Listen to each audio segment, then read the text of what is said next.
गुन्हे शाखा युनिट 3 कल्याण यांनी मोठी कारवाई करत एका सराईत गुन्हेगाराला अटक केली असून त्याच्या घरातून मोठ्या प्रमाणात अवैध अग्निशस्त्र, घातक हत्यारे आणि बनावट नोटांचा साठा जप्त करण्यात आलाय। या कारवाईमुळे परिसरात एकच खळबळ उडाली आहे। गोपनीय माहितीच्या आधारे सहाय्यक पोलीस निरीक्षक सर्जेराव पाटील यांच्या पथकाने दावडी डोंबिवली पूर्व येथील एकविरा बंगला परिसरात सापळा रचून सुरेंद्र पाटील या सराईत गुन्हेगाराला शिताफीने ताब्यात घेतले। त्यानंतर त्याच्या राहत्या घरी छापा टाकण्यात आला। या छाप्यात घरातील गुप्त ठिकाणी लपवून ठेवलेले 3 देशी बनावटीचे पिस्टल, एक 6 रिव्हॉल्वर, 7 गावठी कट्टे, 405 जिवंत काडतुस, 167 छर्रे, 2 तलवारी, 3 कोयते, 1 सुरा, 1 बटन चाकू, 2 एअर गन, 2 लोखंडी रॉड तसंच 3,52,000 रुपयांच्या बनावट नोटा असा एकूण 12,21,000 रुपयांचा मुद्देमाल पोलिसांनी जप्त केलाय। या प्रकरणी मानपाडा पोलीस ठाण्यात भारतीय हत्यार कायदा आणि महाराष्ट्र पोलीस अधिनियमांतर्गत गुन्हा दाखल करण्यात आला असून आरोपीला अटक करण्यात आली आहे। सध्या तो पोलीस कोठडीत असून गुन्हे शाखा युनिट 3 कल्याण पुढील तपास करत आहे। पोलीस निरीक्षक आजिज शिंदे आणि त्यांच्या टीमने एसीपी शेखर बागडे यांच्या पर्यवेक्षणामध्ये कारवाई आयोजित केली। त्यामध्ये सुरेंद्र पाटील याच्याकडे एकूण 3 देशी बनावटीचे पिस्टल, एक 6 रिव्हॉल्वर, 7 गावठी कट्टे, एक रिकामी मॅगझिन, 2 एअर गन आणि 405 जिवंत काडतुसे, त्याचबरोबर 167 छर्रे आणि लोखंडी तलवारी, सुरा, चाकू आणि इतर साहित्य, त्याचबरोबर 3,52,000च्या नकली नोटा असा एकूण मुद्देमाल जप्त करण्यात आलेला आहे। या तपासामध्ये सुरेंद्र पाटील यांनी सदरचे हत्यार किंवा अग्निशस्त्र वेपन कशासाठी आणले होते, त्याचा तो काय वापर करणार होता, या अनुषंगाने गुन्हे शाखा घटक 3 चे पथक अधिक तपास करत आहे। सुरेंद्र पाटील याची आजपर्यंत पोलीस कोठडी रिमांड आहे। घटना घेतलेले आणि कशा प्रकारे हे शस्त्रांचं करायचं काय नेमकं? ही जी शस्त्र आहे त्यानं कुठून खरेदी केली आणि त्याचा काय वापर करणार होता त्याची तपास अजून सुरू आहे। त्याची आजपर्यंत पोलीस कोठडी रिमांड आहे। त्याचा मान्य न्यायालयाला विनंती करून अजून पोलीस कोठडी रिमांड वाढवून घेऊन त्या अनुषंगाने पुढील तपास आम्ही करणार आहोत। त्यांनी हत्यारे वगैरे सगळे ठेवलेली जागा ती कशा प्रकारे ठेवली तो तपासाचा भाग आहे। त्यामध्ये जे काय ते कायदेशीर कारवाई केलेली आहे, पंचनामा वगैरे करून आणि शस्त्र जप्त केलेली आहे। यापूर्वी त्याच्यावर आता पुन्हा त्याला अटक केलेली आहे, परंतु या दरम्यान कालावधीमध्ये पाहिलं तर नकली नोटा असतील किंवा रिव्हॉल्वर घेऊन शस्त्र घेऊन त्याच्या इंस्टाग्रामवरती ज्या रील्स आहेत त्या तो वारंवार पोस्टच करत होता। कायद्याचा धाक कुठे त्याला उरला नाहीये का?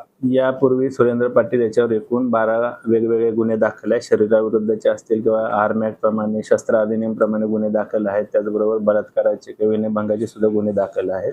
त्याच्यावर योग्य ते आम्ही प्रतिबंधक कारवाई करणार आहोत।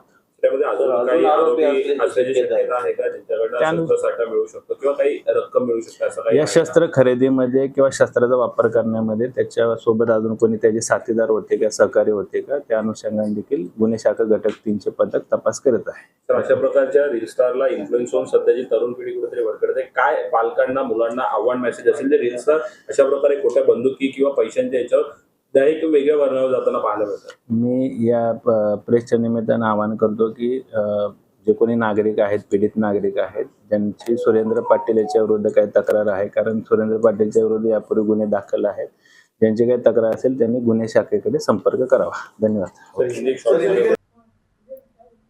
भाजप आमदार निरंजन डावखरे यांनी ठाणे महानगरपालिकेचे आयुक्त सौरभ राव यांची भेट घेत विविध महत्त्वपूर्ण विषयांवर सविस्तर चर्चा केली। या बैठकीत कामगारांचे हक्क, विकास कामं आणि पुनर्वसन प्रकल्पात बाधित झालेल्या कुटुंबियांसंदर्भात आढावा घेण्यात आला। विशेषतः कोपरी विभागातील सॅटिस प्रकल्पामुळे बाधित झालेल्या कुटुंबियांच्या पुनर्वसनासंदर्भात आमदारांनी ठाम मागणी केली की त्यांना त्यांच्या मूळ परिसराजवळच घरं उपलब्ध करून दिली जावेत अशी त्यांनी मागणी केली। तसंच नवी मुंबईच्या धर्तीवर कंत्राटी कामगारांना कायम करण्याचा प्रस्ताव ठाणे महापालिकेच्या महासभेत सर्व नगरसेवकांनी एकमतानं पास करावा अशी देखील त्यांनी मागणी केली। यावर आयुक्तांनी सकारात्मक प्रतिसाद दिला असून पुढील कार्यवाही लवकरच होईल असं स्पष्ट केले। सर्व विषयांवर सकारात्मक चर्चा होत असल्याचं आमदार निरंजन डावखरे यांनी सांगितलं। या बैठकीत गटनेते मुकेश मोकाशी, नगरसेवक भरत चव्हाण, संजय वाघोले, नारायण पवार तसंच इतर पदाधिकारी आणि कार्यकर्तेही मोठ्या संख्येने उपस्थित होते। 3 ते 4 विषय घेऊन सन्माननीय आयुक्त साहेबांबरोबर चर्चा झालेली आहे. त्याच्यामध्ये 47 लोक जे कोपरीमध्ये त्यांचं स्थलांतर करायचं आहे, त्यांचं बायोमेट्रिकची प्रक्रियाही पार पडते. आमचे ज्येष्ठ नगरसेवक सन्माननीय भरतजी चव्हाण आणि त्याचबरोबर आमचे ज्येष्ठ नगरसेवक दुसरे सन्माननीय वाघोले साहेब या गोष्टींचा पाठपुरावा करतच आहेत. आणि या लोकांना कुठेतरी दूर अशी घरं न देता जवळच त्यांना कोपरी भागामध्ये जर प्रामुख्याने घरं भेटली पाहिजेत, ही सगळ्यांची त्यांची मागणी आहे. आणि त्या दृष्टिकोनाने महानगरपालिकेने संवेदनशील पद्धतीमध्ये या संदर्भात बघून या लोकांना घरं उपलब्ध करून देण्याची मागणी ही आम्ही सगळ्यांनी केलेली आहे. आमचे गटनेते सन्माननीय मुकेशजी मोकाशी या बैठकीला उपस्थित होते. त्याचबरोबर संभाजी महाराजांचा पुतळा हा ठाण्यामध्ये झाला पाहिजे या संदर्भातली मागणी ही सकल मराठा समाजाची सातत्याने राहिलेली आहे. आणि त्याच्यामध्ये जागाही आयडेंटिफाय झालेली आहे. आमचे ज्येष्ठ या इकडे सामाजिक कार्यकर्ते, भारतीय जनता पार्टीचे पदाधिकारी, उपाध्यक्ष म्हणून ज्यांनी सातत्याने गेली 5 वर्ष भारतीय जनता पार्टीचं काम केलं, ते आमचे रमेशजी आमरे या गोष्टीचा सतत पाठपुरावा करत आहेत. तर जागा आयडेंटिफाय करून या संदर्भातली जी मागणी महानगरपालिकेकडनं राज्य शासनाकडे गेली पाहिजे या संदर्भातलाही पाठपुरावा या इकडे केलेला आहे. त्याचबरोबर ठाणे महानगरपालिकेमध्ये असलेले जे कर्मचारी आहेत, जे वारसा हक्कामध्ये शिक्षण विभागामध्ये जे लोकांचा अधिकार आहे या संदर्भातला पाठपुरावा माननीय संजयजी केळकर साहेबांकडनं सातत्याने होतच आहे. त्या संदर्भातला या अधिवेशनामध्ये 97च्या अल्पकालीन चर्चेमध्ये मी हा विषय उपस्थित केला होता आणि त्याचाच एक फॉलोअप म्हणून या इकडे आज बैठक झाली. आणि त्या लोकांनाही न्याय मिळवून देण्याची भूमिका ही महानगरपालिकेने आणि आयुक्तांनी केलेली आहे. संबंधित विभागाच्या सर्व त्या तिकडे असलेल्या अधिकाऱ्यांना या संदर्भातले स्पष्ट आदेशही दिलेले आहेत. त्याचबरोबर सेवा ज्येष्ठतेचा 5 वर्ष आणि 3 वर्षाचे जे आपले कर्मचारी आहेत यांच्या संदर्भातलाही कोणावरही अन्याय होता कामा नये या दृष्टिकोनाने आणि कुठलीही पद्धतीमध्ये ही प्रक्रिया लांबली जाऊ नये या दृष्टिकोनाने ही निर्णय हे महानगरपालिका घेणार आहे. कारण दोन्ही कर्मचारी जे आहेत ते महानगरपालिकेचेच आहेत, आपलेच आहेत.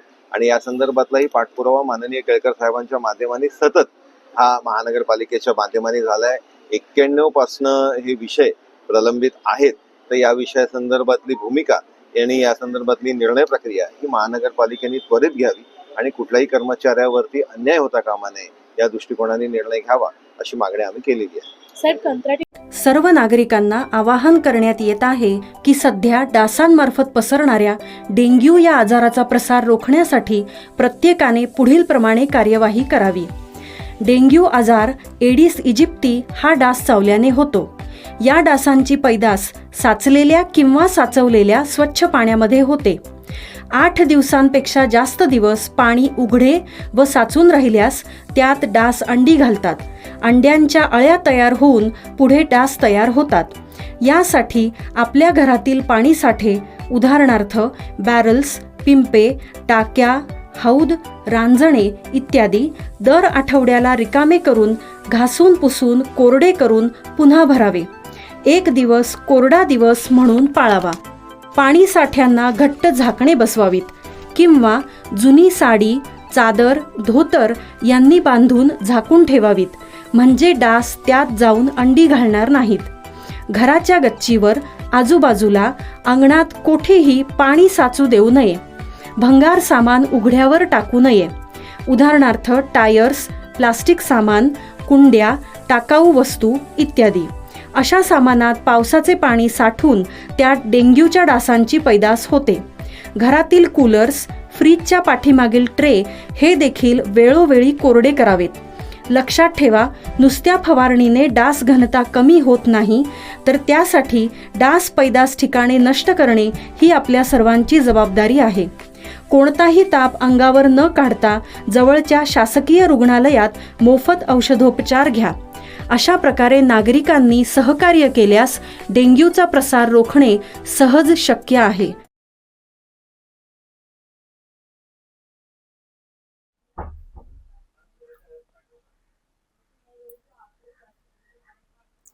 Cricket sports federation of India यांच्या वतीनं आयोजित करण्यात आलेल्या प्रेसिडेंट कप इंडिया या देशव्यापी टेनिस क्रिकेट स्पर्धेचा भव्य शुभारंभ काल ठाण्यातील दादोजी कोंडदेव स्टेडियम येथे मोठ्या दिमाखात पार पडला. या स्पर्धेचं उद्घाटन उपमुख्यमंत्री एकनाथ शिंदे आणि बॉलिवूडचे सुप्रसिद्ध अभिनेते सुपरस्टार सलमान खान यांच्या हस्ते करण्यात आलं.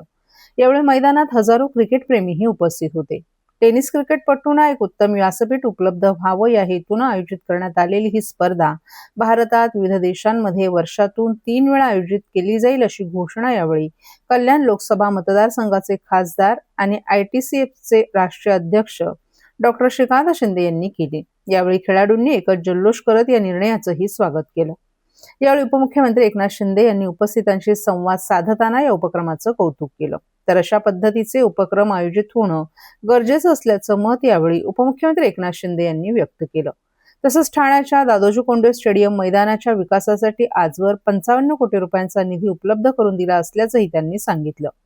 तर यावेळी अनेक वर्षांनी आपण ठाण्यात आलो आहोत. ठाण्यात येऊन खूप उत्तम वाटलं. आज ठाणे हे बांद्र्यापेक्षाही अधिक उत्तम दिसू लागत असल्याचं अभिनेते सलमान खान यांनी सांगितलं. टेनिस क्रिकेट खेळाडूंना अधिक चांगलं व्यासपीठ मिळावं, आर्थिकदृष्ट्या देखील आपली आवड जोपासण्यासाठी मनोबल मिळावं आणि अधिक उत्तम क्रिकेट खेळता यावं यासाठी ही स्पर्धा आयोजित करण्यात आली आहे. तसंच याच हेतूनं स्पर्धेची विजेती रक्कम देखील 1 कोटी रुपये करण्यात आली असल्याचंही खासदार डॉक्टर श्रीकांत शिंदे यांनी सांगितलं. स्पर्धेच्या पहिल्याच दिवशी म्हणजेच 31 मार्च रोजी महाराष्ट्र वॉरियर्स विरुद्ध कर्नाटक रॉयल्स किंग्स हा पहिला सामना पार पडला. ITCSFच्या माध्यमातून देशभरातील टेनिस क्रिकेट खेळाडूंना मोठं व्यासपीठ उपलब्ध करून देण्याच्या उद्देशानं या स्पर्धेची सुरुवात करण्यात येत आहे. 31 मार्च ते 5 एप्रिल या कालावधीत देशातील विविध राज्यातील 16 संघांमध्ये ही स्पर्धा रंगणार असून मोठ्या संख्येनं खेळाडूंना आपली गुणवत्ता सिद्ध करण्याची संधी मिळणार आहे. प्रेसिडेंट कप इंडिया स्पर्धेची बक्षीस रक्कम 40 लाखांवरून थेट 1 कोटी रुपयांपर्यंत वाढवण्याचा ऐतिहासिक निर्णय ITCFनं घेतला आहे. टेनिस क्रिकेट हा सर्वसामान्य तरुणांचा खेळ असून ग्रामीण आणि शहरी भागातील अनेक प्रतिभावान खेळाडूंना राष्ट्रीय स्तरावर चमकण्याची ही सुवर्ण संधी ठरणार आहे. उद्घाटन सोहळ्याला क्रीडा क्षेत्रातील मान्यवर, विविध संघांचे खेळाडू तसंच मोठ्या संख्येने क्रिकेटप्रेमी उपस्थित राहणार असून प्रवेश विनामूल्य ठेवण्यात आलाय. यावेळी मंत्री उदय सामंत, प्रताप सरनाईक, खासदार श्रीरंग बारणे, नरेश मस्के, डॉक्टर ज्योती वाघमारे, ज्येष्ठ क्रीडा समीक्षक सुनंदन लेले यांच्यासह सर्व संघांचे अध्यक्ष, खेळाडू आणि मान्यवर मंडळीही उपस्थित होते.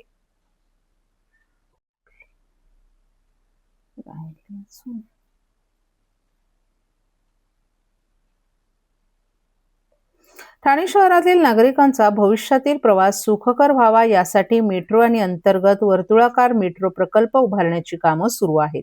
त्यापाठोपाठ आता शहरात लवकरच स्पॉट टॅक्सी प्रकल्प राबवला जाणार आहे. राज्याचे उपमुख्यमंत्री एकनाथ शिंदे यांनी ठाण्यात पत्रकारांशी बोलताना या प्रकल्पाबाबत माहिती दिली असून या प्रकल्पाचं लवकरच भूमिपूजन होणार असल्याचंही त्यांनी स्पष्ट केलंय. ठाणे महानगरपालिकेतील नूतनीकृत करण्यात आलेल्या सभागृह नेते कार्यालयाचं तसंच पहिल्या मजल्यावरील पत्रकार कक्षाचं उद्घाटन काल सायंकाळी राज्याचे उपमुख्यमंत्री एकनाथ शिंदे यांच्या हस्ते करण्यात आलं. महापौर शर्मिला पिंपळकर यांच्या अध्यक्षतेखाली झालेल्या या कार्यक्रमास पालिका आयुक्त सौरभ राव, राज्यसभेच्या खासदार ज्योती वाघमारे, शिवसेना ठाणे जिल्हा महिला संघटक मीनाक्षी शिंदे, अतिरिक्त आयुक्त संदीप माळवी, प्रशांत रोडे, नगर अभियंता प्रशांत सोनाग्रा, ठाणे जिल्हा पत्रकार संघाचे अध्यक्ष संजय पितळे, ठाणे शहर दैनिक पत्रकार संघाचे अध्यक्ष आनंद कांबळे तसंच विविध वृत्तपत्रांचे आणि वृत्तवाहिन्यांचे प्रतिनिधी यांच्यासह महापालिकेचे अधिकारी आणि कर्मचारीही मोठ्या संख्येनं उपस्थित होते. पत्रकार कक्षाचं काम अल्पावधीत पूर्ण केल्याबद्दल उपमुख्यमंत्र्यांनी आयुक्त सौरभ राव यांचाही सत्कार केला. नव्या पत्रकार कक्षात महिला पत्रकारांसाठी स्वतंत्र बसण्याची व्यवस्था तसंच संपूर्ण कक्षाची त्यांनी पाहणी केली. त्याचप्रमाणे सर्वसाधारण सभेचं कामकाज ऐकण्यासाठी आधुनिक यंत्रणा पत्रकार कक्षात उपलब्ध करून देण्यात येणार असल्याचंही उपमुख्यमंत्री एकनाथ शिंदे यांनी स्पष्ट केले. नूतनीकृत पत्रकार कक्षाच्या उद्घाटनानंतर उपमुख्यमंत्री एकनाथ शिंदे यांनी पत्रकारांशी संवाद साधला. हेलिकॉप्टरवर प्रवास करताना ठाणेवरून पाहतो तेव्हा इथे मोठ्या प्रमाणात हरित क्षेत्र दिसून येतं. यामुळेच येथील तापमान इतर शहरांपेक्षा 2 ते 3 अंशांनी कमी असतं. ठाणे शहराचा वेगाने विकास होत असून नागरिकांना अधिकाधिक सुविधा उपलब्ध व्हाव्यात यासाठी रस्ते रुंदीकरण, ठाणे बोरिवली बोगदा यांसारखे महत्वाकांक्षी प्रकल्प राबवण्यात येत आहेत. तसंच घोडबंदर परिसरात स्पॉट टॅक्सी प्रकल्पाचं भूमिपूजनही लवकरच होणार असल्याची माहिती उपमुख्यमंत्री एकनाथ शिंदे यांनी दिली. या प्रकल्पामुळे नागरिकांना आणखीन एक सार्वजनिक वाहतुकीचा पर्यायही उपलब्ध होईल असंही त्यांनी सांगितलं. पत्रकार हा लोकशाहीचा चौथा स्तंभ असून कोणत्याही आपत्कालीन परिस्थितीत तसंच कोविड सारख्या आपत्तीच्या काळातही पत्रकारांनी जीव धोक्यात घालून काम केलं असून त्यांना आवश्यक सुविधा उपलब्ध करून देणं ही प्रशासनाची जबाबदारी असल्याचंही त्यांनी सांगितलं. या पार्श्वभूमीवर ठाणे महापालिकेत प्रशस्त आणि सुसज्ज पत्रकार कक्ष उभारण्यात आल्याचं त्यांनी सांगितलं.